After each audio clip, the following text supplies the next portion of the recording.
So the first question is to Christy. Can you tell us about all the specifics of your experience? Like everyone wants to know, how much does it cost to have a booth? So over to you, Christy. Okay, well, I can't address all the specifics in that one question, but I'll address the cost first and the size of the booth, etc. For Art Vancouver, it's called the Vancouver International Art Show. It was last year, and not a lot of internationals were actually at it because COVID really put a crimp on their recruitment of artists. But we had lots of artists, and the base fee, I mean, this is sticker shock for most of us. The base fee was $3,300, and I took a 5 by 15 foot booth. You have to add on this now. So 2 lights were another $250.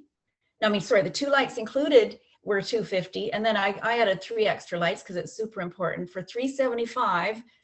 Do the math. Electricity, $125. Taxes, etc. So it came up to about $4,500.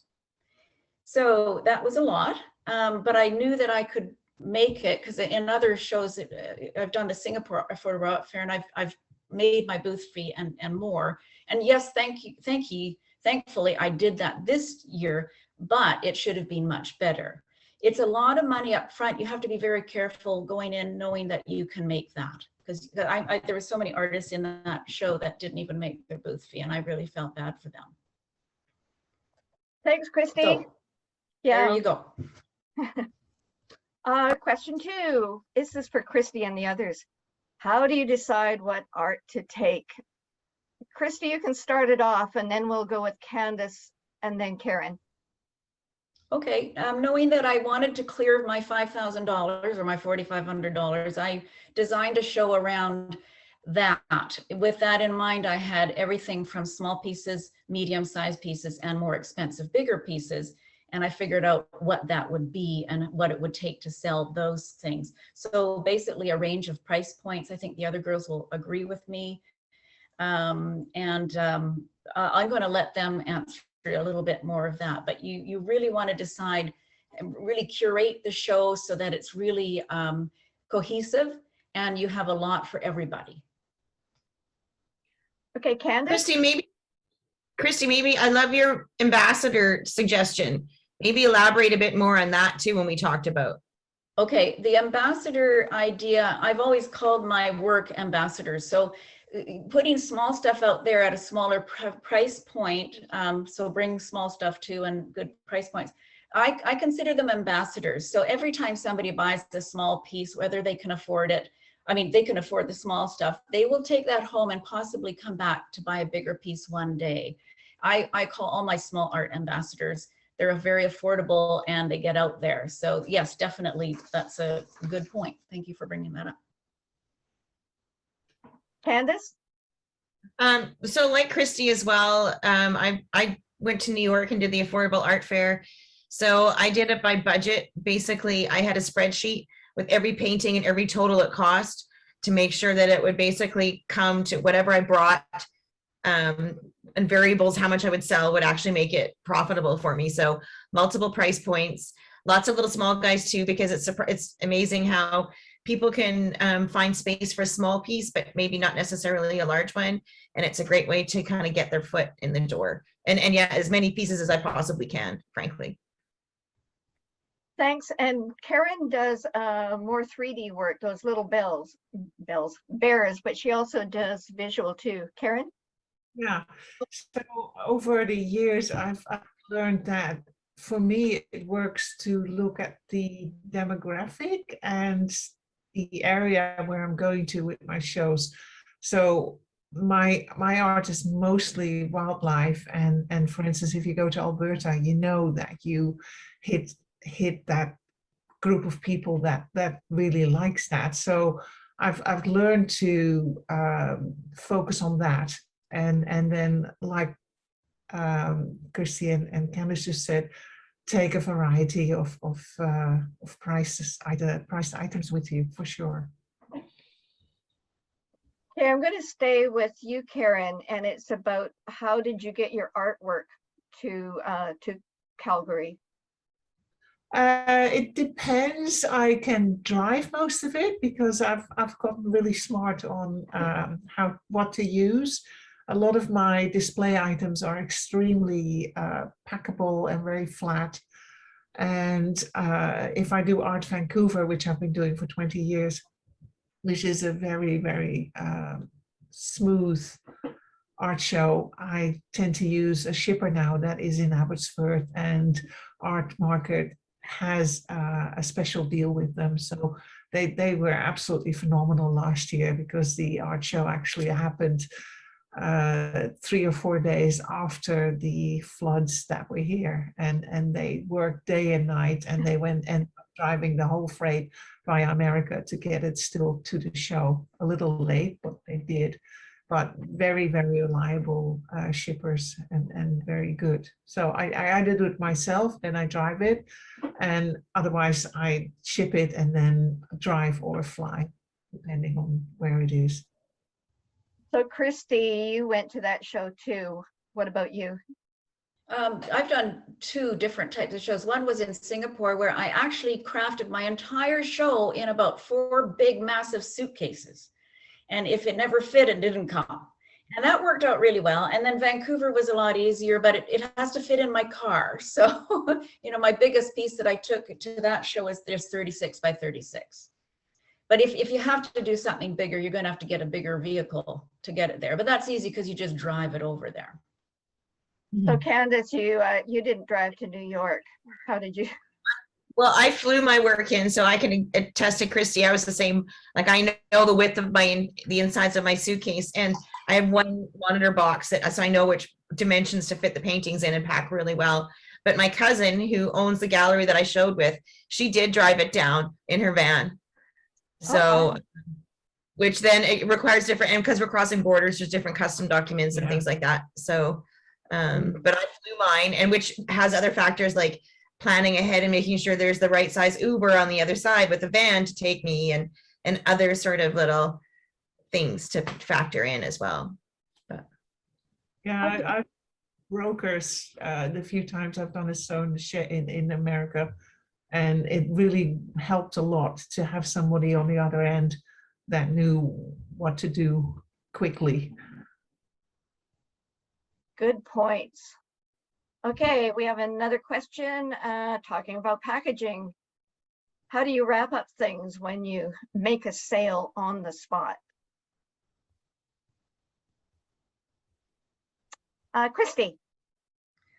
Okay, well, this year I bought a whole bunch of big bubble bags in the size that would fit most of the pieces that I was going to sell. So I actually took a bag for each piece.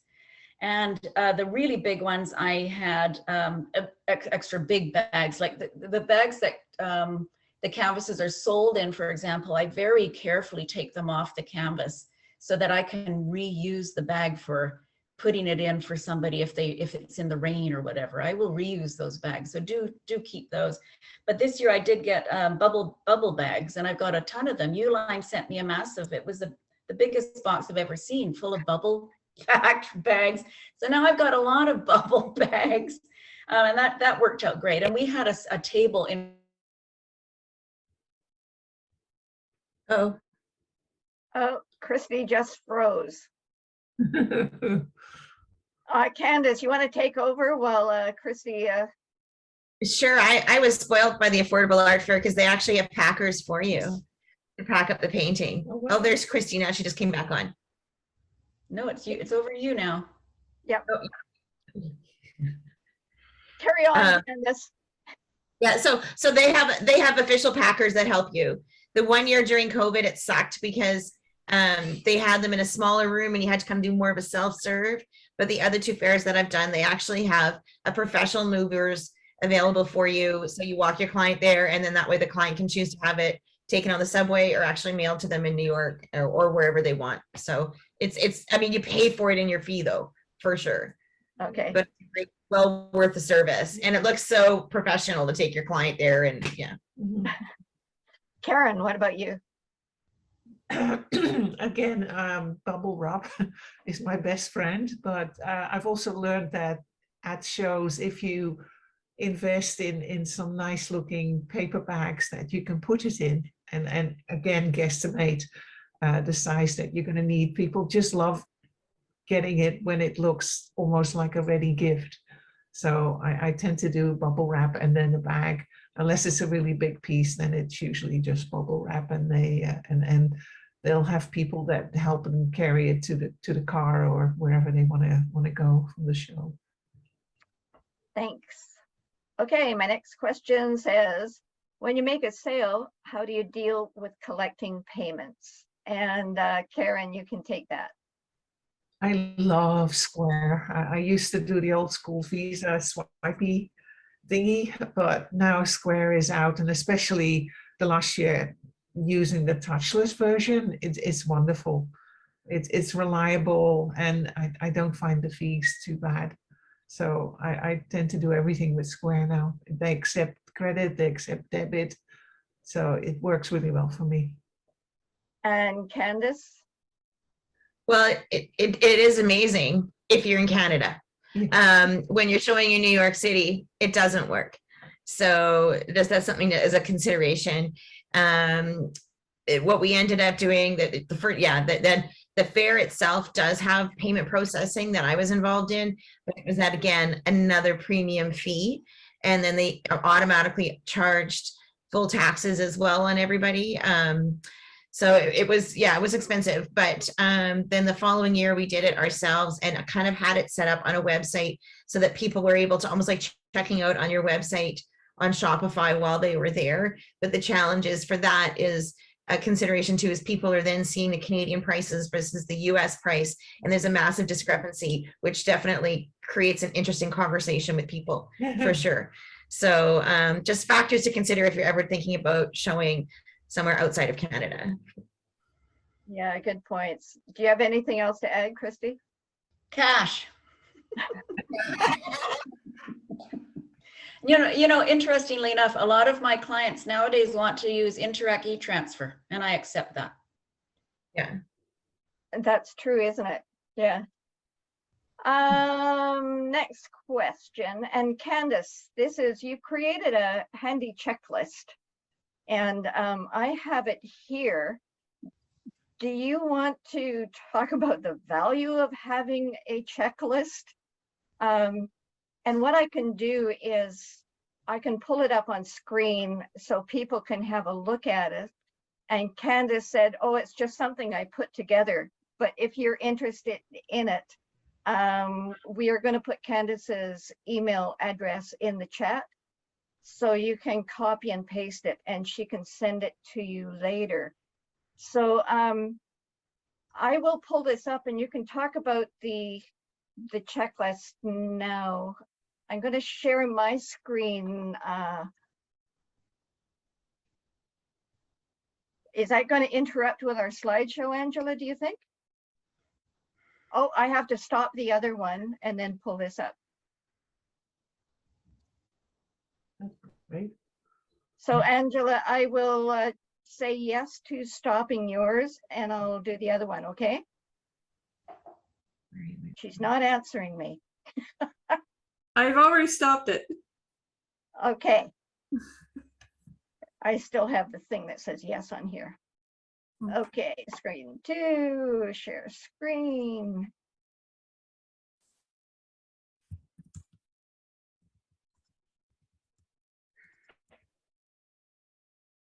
It's being cranky. Oh, there it is, share. All right, do you see this? Yeah. On your screen? So Kandice, you want to talk about this? I've just from experience created a bit of a list for myself to go through whenever I do it. And I kind of did a summary here for people, like making sure, first and foremost, your budget, that it's going to be financially feasible. These big fairs are really expensive.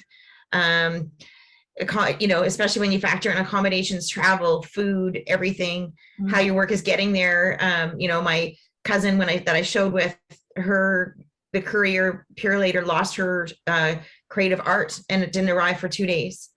So, there's lots of different factors that you can use. So this is just kind of like something that I've put together. So you're welcome to message me and I'm happy to send you my list. Things like having, you know, a little toolkit. One of the things that happened to us too is when we got there, we went to open up our crate, for example, and my cousin realized that the drill was inside the crate and the screws that she used to close the crates were Robertson screws. We're in the States, so she needed to borrow somebody's drill to open up the crate, but we'd only have Canadian screws, so we had to find a Canadian gallery that had, anyway. So there's just lots of things to factor, and so this is just kind of a little list that I'm happy to send off to you or talk to you more if you ever had any questions. Okay. Yes, checklist rule. We'll go back to this checklist. Is there anything we haven't talked about?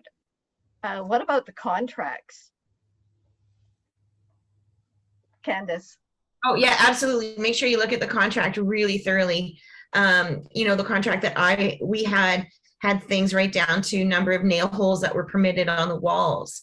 You know, labels, making sure you're charged for every little thing that you don't do, basically making sure that all of the labels were removed off the walls. You know, we had a special closet that was built for an extra fee as well to store things, but just really review it closely and look at what are the other hidden additional costs, timing in, timing out. You know, where's your work when you get there? Where's it going to be sitting? Is it like protected? But yeah, so just make sure you really read through it carefully before you commit. Mm-hmm. Excellent. Next question, what surprising item would you not necessarily think to bring that you couldn't do without? I'm just thinking about the screwdriver inside the crate.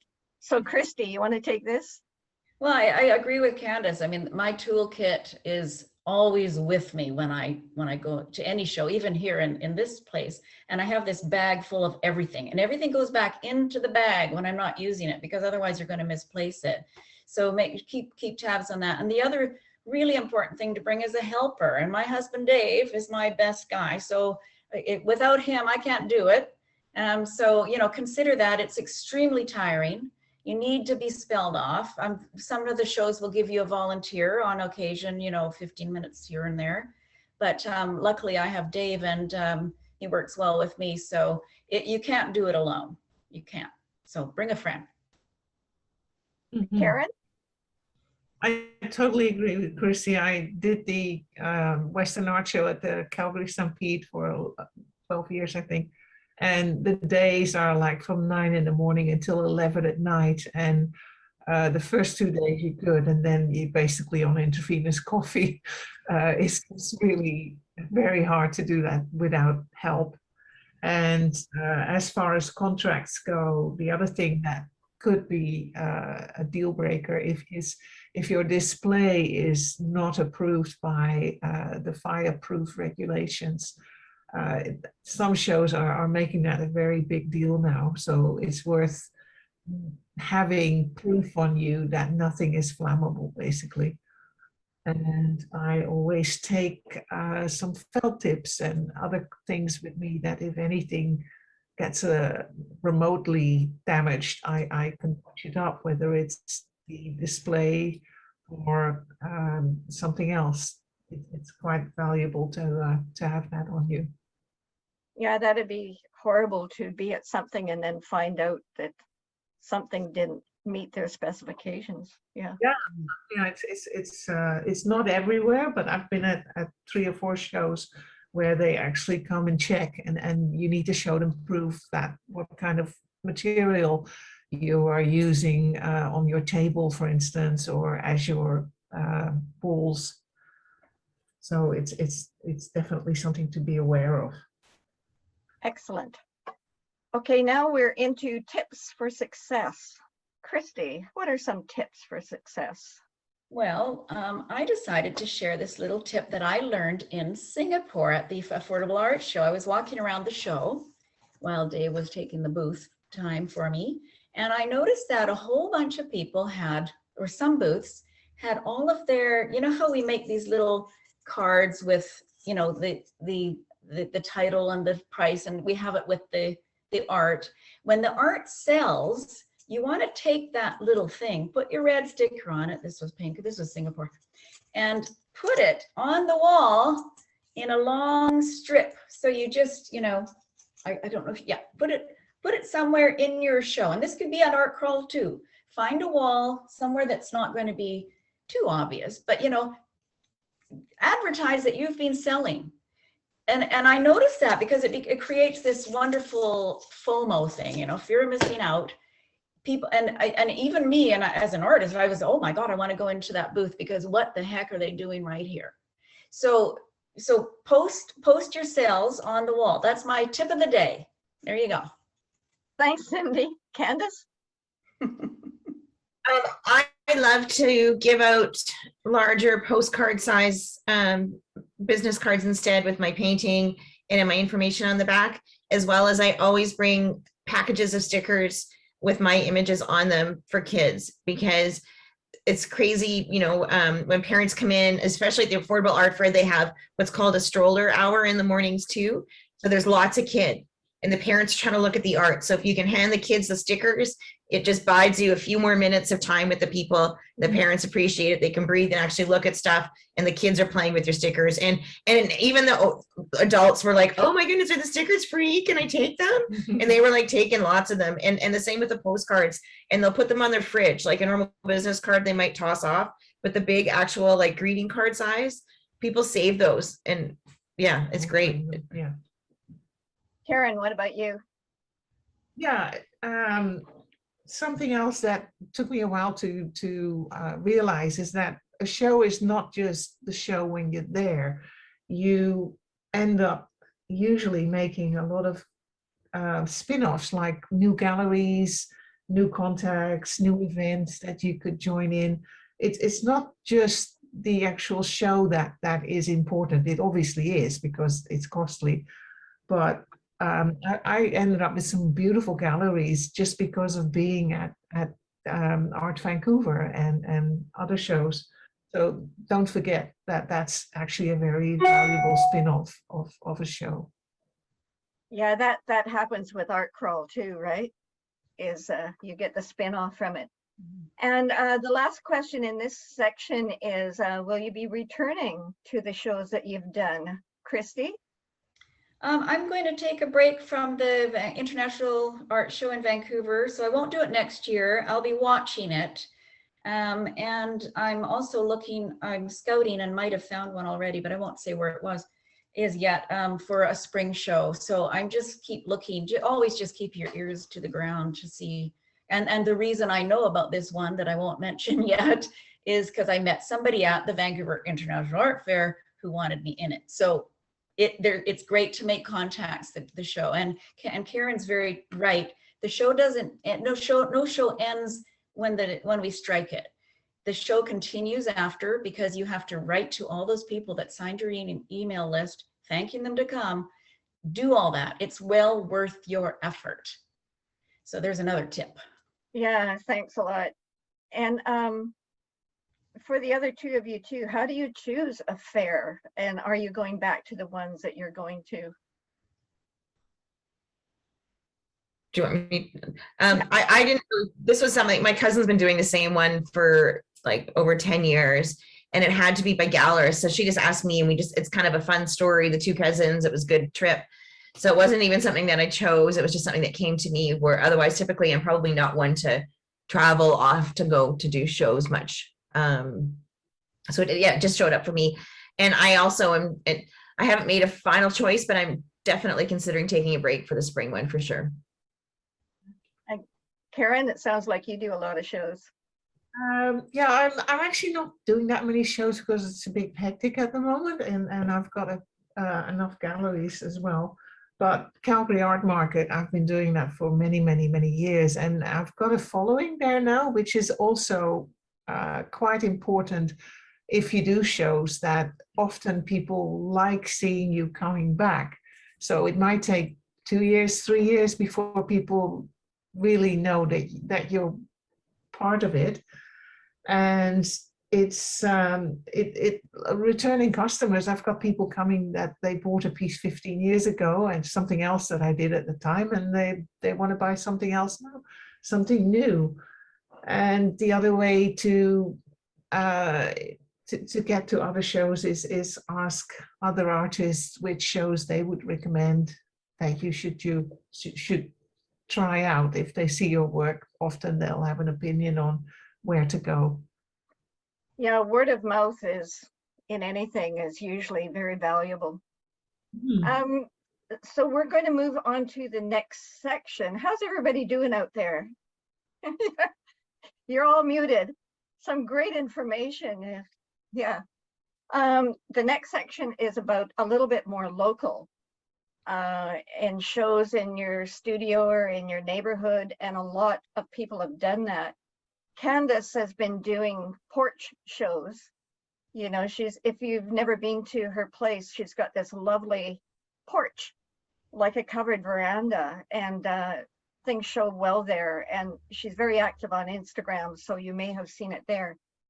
So what would you add to what you've already learned to tailor it to a local experience? I wouldn't, for me to tailor, I think the bigger thing is exactly what Karin said though. So when I do the porch shows, it's not just about the actual event itself. It's more of everything that leads up to it. It's about the newsletter that goes out beforehand to feature my new art. And then I had local people come and reach out before that. So it's more about like, and what the follow-up after the people who couldn't make it. So it's more about like the whole weekend and kind of a bigger launch than just the show, which is why I do it.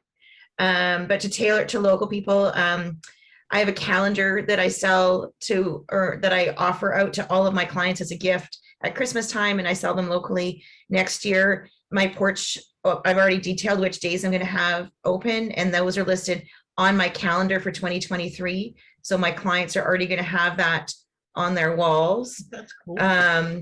Yeah. So, and anybody who buys my calendar is now actually going to have the days of the year that's going to, my open galleries are going to be on there. So that might be something local.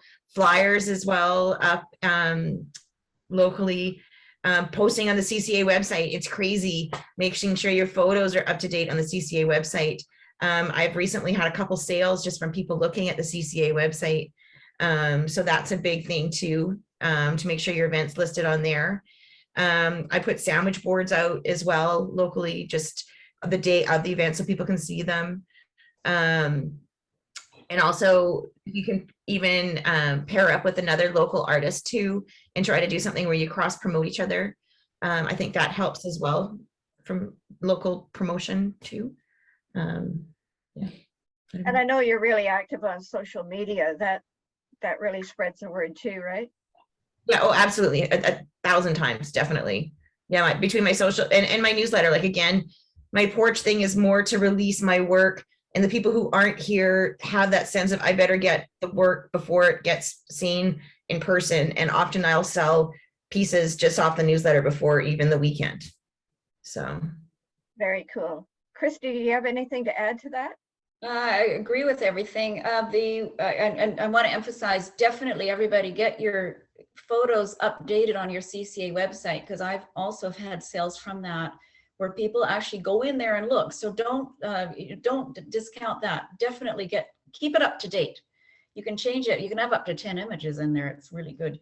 One thing I'd add, I suppose, is every year I post an ad in the Coast Reporter before it's coming up in October 15th, I think, when they put the Coast Reporter has this little supplement booklet, and I've had every single ad that I've put in, and I'm not bragging, but it's worth telling you, I've put a really good photo, and every time that painting is sold, somebody has come to my studio because of that painting.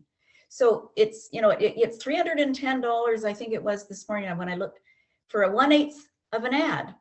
And it's put a big visual in there, get your name out there, and people are looking. So that's another tip. It's interesting about the image that you put in your ad.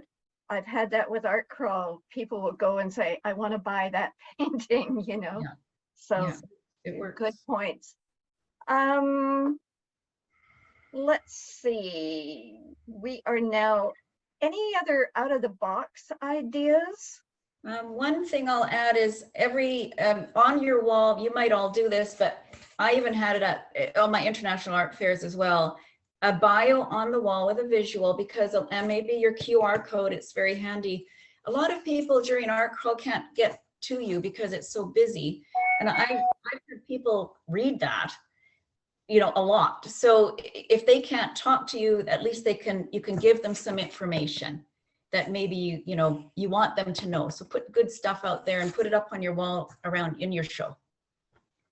Karin, what about you?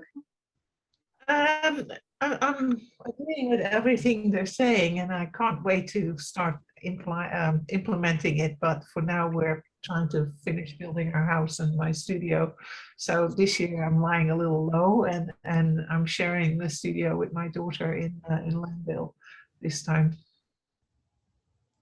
But overall, I totally agree. The postcards, the bio, in my case, how I make my statues as well, because a lot of people want to know how you do it. So I tend to have that there as well. Nice.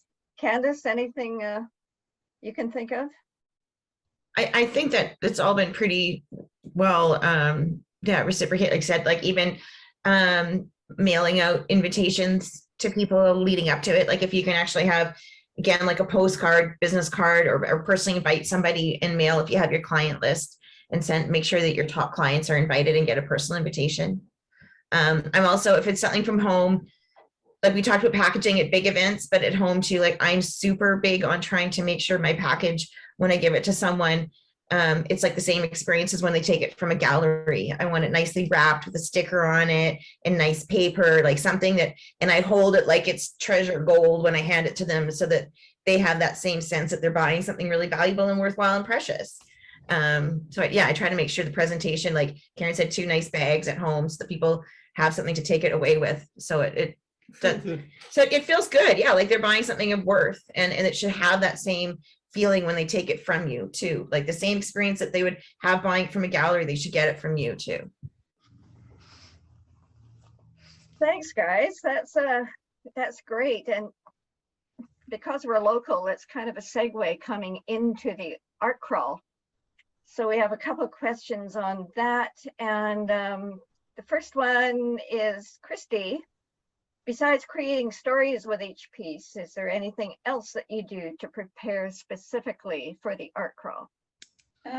Yeah, no, the stories, I didn't even address that one, but the stories I actually put beside each image on my website so that people can get a little bit more in depth of why I created something. And people do like to know that. I put that on my website, and I'm actually even considering putting it on beside each painting at art crawl, but I'm not sure if I'll do that for sure. So I have to see how it visually looks. But no, I think that we covered most of it, I think. What about connecting with people in your area? Yes. Well, yes. So that's a good point. I live in a Heritage Hills neighborhood, and this year there's 6 of us that are very, very close together. So within walking distance. We've got together and we're creating a small little fun map to give away to people that wanted to know, how do I get to so-and-so's house? Because we have a lot of little back routes and stairs to go up and down. So we're creating a fun little map, and on the back will be our websites according to each number. It won't be recreating the beautiful map that you guys make, but it will at least help get people in our neighborhood. It's a bigger, you know, scope to get to it. So we're working together, and we'll get more arrows this year, as I told you. Yes. It's very interesting in the art crawl. There are groups like that. I know there's a group in Henderson, and they're all calling themselves the Henderson Hotspot, because they figured out there's a whole bunch of people in that same area. So Karin, it'll be your 3rd year in the crawl. Is there anything you're doing differently this year to prepare? We know that you're going to be with your daughter this year. Yes, yeah. So she's a painter, and the only thing I'm doing different this year is that for my statues, have introduced a coastal version. So rather than the bronze enamel outside, it's going to be a sand outside on the statues. So that's the only change I'm making this year. And Kandice, I know, but I'm not sure if others know, she won't be in the crawl this year. She's going to be off the coast. But since you're a board member, everybody, Kandice is a board member. And also Alan O'Meara, who's here, is a board member, and Angela. And I think I saw Lee is there. I'll look later. I'm not sure if Carol is here, but we have a bunch of board members here. So is there anything in our marketing kit that we've distributed that we've missed, Kandice? Not that I could think of. Because Marlene did it and we're so efficient and thorough and perfect that there would be nothing missed. Yeah, I sent out that invitation, and in there, if you read it all the way through, there is a marketing kit that Marlene put together. Read through that. There's even some templates that you can use or not. And it's all kinds of really interesting stuff. But go ahead. I would just say to encourage you to make sure that you use our hashtags whenever possible so that we can reshare. We love having content to share, so make sure that you tag us so we see it and we can reshare it on your behalf, and just to create more word that we can, yeah. And share our posts too, if you can too, just because even the algorithm likes that and just brings more noise to it, yeah. Yeah, and for the social media part of it, the more comments you make on it, the more interest you will get, and your algorithms all go up. And I'll talk on behalf of CCA. We're creating a thing this year with our social media person, and it'll be a contest targeted to most people off coast, but for them to tag us and to share us and to follow us. And there is an algorithm thing there that she can choose the winner of all of these people. It will bring up our presence in social media. And we've acquired prizes of a 2-night stay to Secret Beach Bay and B&B, spa treatment at Shades of Jade, a $100 gift certificate to BC Ferries, and a gift certificate to Molly's Reach. So it's a beautiful little package for people to sign up. And it's just another one of those marketing tools to get more people aware of the Sunshine Coast Art Crawl. And each year we come up with those kind of things. So the new brochures, you may know, are out. They're at the visitor centers, all of them. A bunch are going to Powell River next week. And they're all on my porch. So across from that ocean you see in the back. But read the newsletter and you can do that. And this is from Marlene. Please help us distribute the new brochures.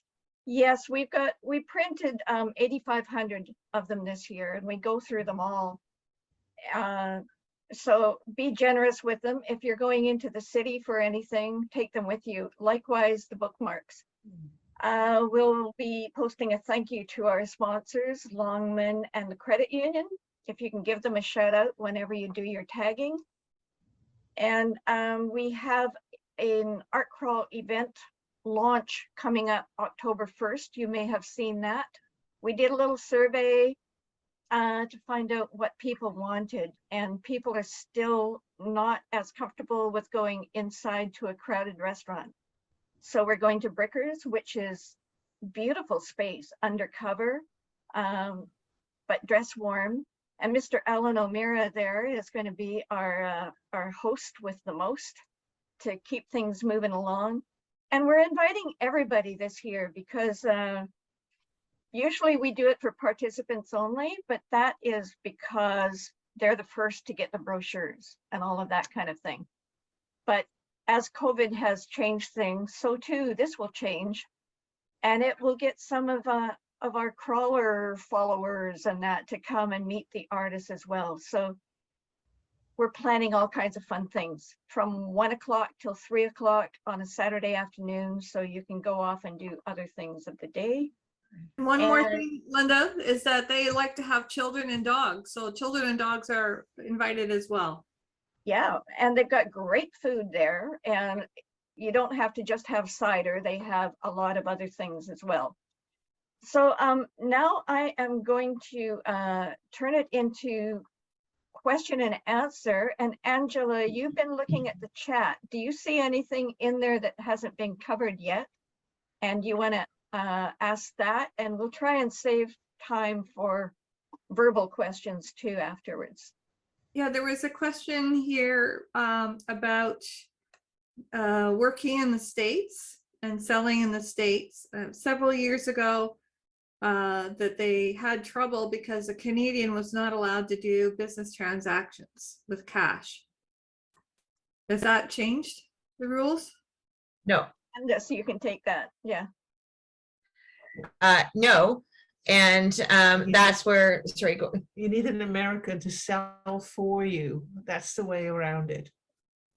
Yeah, like we did it all through the payment processor. And that's where I said, like, people go down with your Square, it's not going to work. Like, you can't just go and there's like the documentation to go and bring your work. You know, you have to have custom agents. It's quite a complicated process. So to make sure that you definitely do your research before you commit to something like this, for sure. Okay, the next question was about shipping. Do you have any more tips, like pad the corners like crazy, or make sure there's padding behind the work? Best places to obtain packing materials. And how much does it usually cost to ship a painting? To ship a Okay, one at a painting. time. How about Christy? You can take this one. Well, there's a lot of meat in that one. I mean, I don't know. It depends on the size of your painting for one thing, and where it's going for another thing. So whenever I have a painting going out, I get it all weighed. I put the packing material around it, and it's packed very well. I have an engineering husband, so it's overpacked probably. But I get it. So if it's going overseas or whatever, it has to be really well done. And it will cost a lot of money. Now that is always borne on the buyer, and that's agreed ahead of time. So you don't just ship it and charge them $1,000 or whatever. So it has to be agreed upon and within and paid for before. I usually use UPS. I've had good results with them. And if it's small enough, it can go through Canada Post. Canada Post will take up to probably a 30 by 24, maybe a little bit less, but anything bigger than that has to go through their affiliate company, UPS. And what was the other question? Yeah, pad it like crazy. Best place to get packing materials. I think you mentioned before Uline. Is that what everyone's using? I just happened to get the Uline bags from Uline. Okay. They probably have other stuff. Yeah, I don't know. Candice? Karin, what do you use? Karen, Karin? I tend to go to Staples, and if I don't need that much, the dollar store is actually really good. They have bubble wrap and things, and it's always, as always, cheaper. So that's another option. Kandice? I have some challenges with my paintings because of the really high shine finish.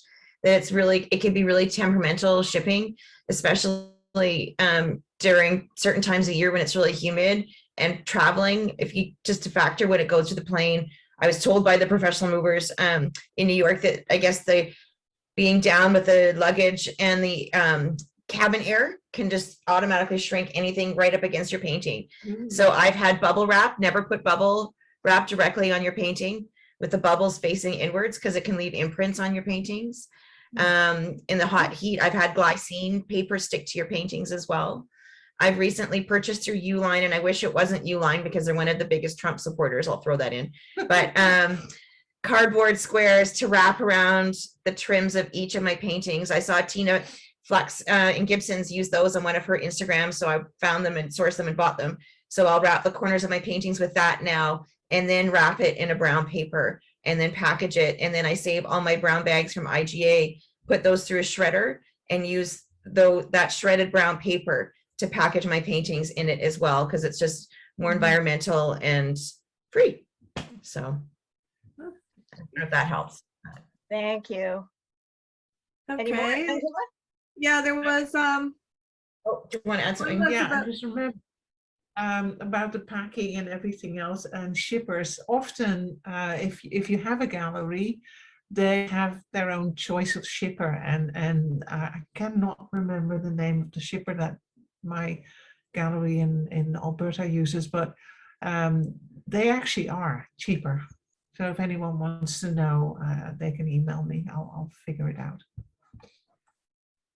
Okay, the next question or comment is about exposure to a community of art lovers, and it sort of sounded like it was difficult financially sometimes to make it work. But did you find it in the end that all of your shows were fairly successful? At least they pay for themselves? Christy, you can start. Yeah, no, all of my, well, not all, the big shows that I've done, I've always done better than all my expenses. So I'm always very happy in the end. The other thing that is immeasurable is not financial. It's all the contacts you make, and I build my mailing list through that, and then write to each person that has come through. I mean, 7 points of contact is so important. So it is good. And meeting all these other different artists and all these other different connections. But yeah, I've always done okay, but you know, you might not. Some people don't. So I don't know. Anything to add, Kandice or Karin? I would add, one of the challenges that I have in New York is that people in New York are funny, where if it's priced too low, they'll judge you. So it has to be higher. Yeah. But the challenge that I have is it's too high for my galleries in BC.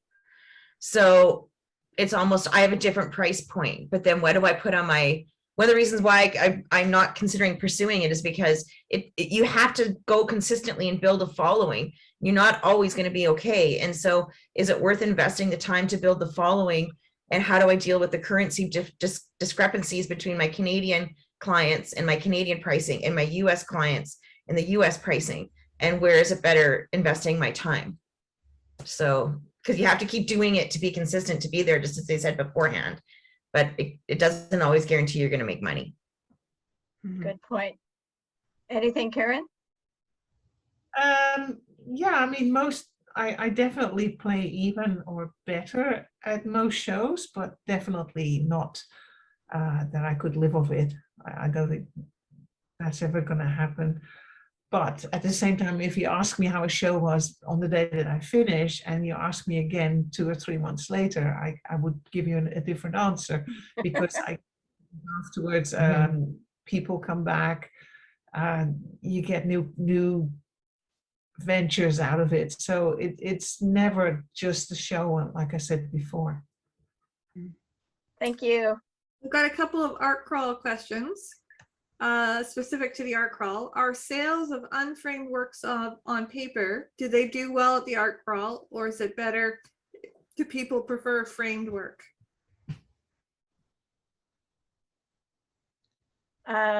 Christy. What I'm doing is I have a lot of works on paper, and I take it to lovely Vanessa at the Painted Lady, and she puts a mat around it for me, and then it goes in a sleeve. You can choose to have the sleeve or not. I choose to, because then you can handle them. And then it goes in my little rack. People love that because it keeps the price down. You're not dealing with the glass and the frame. And then that person can go ahead and choose to go back to Painted Lady, hopefully, and get them to frame it either in their white or their black or their gold or whatever they want. So you're not trying to outguess the client. So yeah, it sells well. It's a really good idea to have some. Okay. Anything to add? The other two? Okay, Angela. And are there any great ways, incentives to get people to sign up for your newsletter? Come on, Kandice, go for it. You know, it's like I've really been trying to get my newsletter following really hard, because I did a show in the Cube, and just halfway through the show, my Instagram went down and I lost all the contacts. So like newsletter is totally key, and I'm really working on it. But I find, like, no matter what incentive I do, like I'll give them a free gift card or give them all the different things to sign up. Those people are just going to unfollow you anyways. Like my thought behind, I try to get people to sign it, but Yeah, I think the people who sign it unwillingly or whatever just unfollow you later anyways. Like the newsletter should also be a curated list of people who really want you. So yeah, so it's great to get the added followers, but ask them if you can't, hey, you know, when they buy the purchase, did you sign my newsletter? You know, did you sign up for my newsletters? All I really do. So I ask them, but I don't really do any contests or stuff like that. So. Okay, I'm looking at the time and we've got about 5 minutes to go. So there's a few more questions here. Angela, do you want to Sure. go through them quickly? Here's one. I know this would vary for every artist somewhat, but what is the minimum amount of work you would want to have available at the crawl, and what percentage would be small, medium, large? Chris, do you want to take that? That's really a hard one because it depends on what kind of work you do, obviously. I would say just have, I mean, if you really don't know, then make it a test this year and have certain amount of small and the same amount of medium, same amount of large, and you'll know next year what to do. How about that? You know, every time it's an experiment and you have to pay attention to all of that and take notes. Does that answer that? Anything from you, Kandice or Karin? I would say work backwards. How much money do you want to make? And have you created enough paintings to make that budget or that target? Like if you add up how much you paint, like making sure you've created enough to make sure you've done your target, basically. And in a variety of things. Okay, Yeah. let's get another question in. Just seeing it, maybe we've done most of them now. We talked about the date for the Brochures launch. I'm seeing, There's a comment here about losing an Instagram account and how to, going forward, how to make a backup is really important for your Instagram account, so you do not lose all your followers and following. okay, do any of the three of you want to add anything else? I was thinking of one thing, and it's a shipping and exhibit suggestion, is that my husband built the crate, which we found on YouTube, and my display stand, again, he built. I found it probably on YouTube years ago, and it's basically made out of ribbed corrugated plastic, and then it's covered with fabric, and then you put a wooden display thing on top, and it travels really easy. It's super strong, and it will save you a ton of money because you're paying for way less weight. And the display booth I had for my paintings, again, was basically metal tubes, and then you had this beautiful stretched fabric on it with a million options to put your hooks on. Very, very easy to transport around in your car or ship even, but that will save you a lot of money if you think ahead on how the materials are going to be that you want to use. Like if you make the whole thing out of solid wood, it's going to weigh a lot more. It's going to take up a lot more space. So there's a lot available on YouTube if you type in the right question. Thanks, Karin. And thanks, everybody. Look at that for timing, hey? Well, we've got a couple more if we've got to. Okay, I thought you said we were done. I thought we were too, but we got a couple more coming. So has anyone done painting demonstrations during the show, and how did it go? Oh, sorry, go ahead, Karin. I've done some, and half the time that's the one that sells before you're done. People start watching it and then they get really into it, and I do paint during shows just to make the time go faster, but they usually sell. It's quite interesting. Nice. Christy? Yeah, I've had the same. And I do like having something on my easel. It draws a crowd. I give little demonstrations and stuff, and they love it. They really love it. And I've done the same. I've sold them right off the easel after they've come back to see the end result, and they buy the work. So It's not all the time, but it's great. It's a good idea. No, when I go, I enjoy it as well. Okay, Angela. One more. So it's directed to Karen. Did you soak your display fabric in fireproof solution? I used to do this for trade shows because fire marshals would walk around with a lighter to try out the test piece on the fabric. Yeah, I know, seen that. Yeah. So I guess the answer is no. Oh, sorry, I missed the first bit. Did you soak it? No, I did not.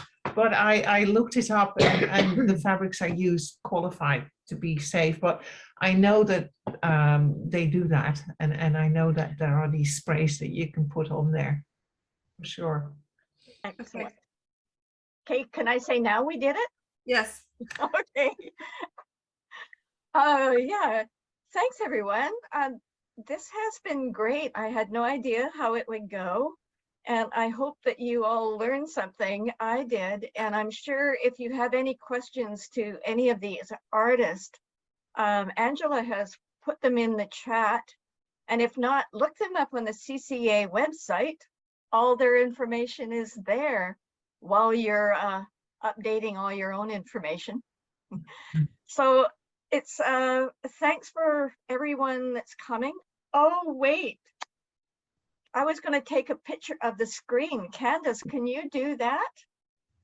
Yeah. We're going to do just a little screenshot here so that we know that people have actually come.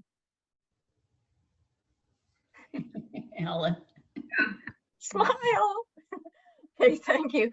And I want to thank the Sunshine Coast Arts Council for partnering with us on this whole thing, and our sponsors on the Art Crawl. Read that invitation. I hope that you come out and see us at Brochures and have fun. And I see Keely here. You must be back from Revelstoke. That's wonderful. There's so much to talk about, and we can talk about it at Brochures. Okay. Thanks everyone for coming. Go on Instagram, move everything around, and keep reading the CCA newsletter. We'll have all of that information in there. Okay, good night.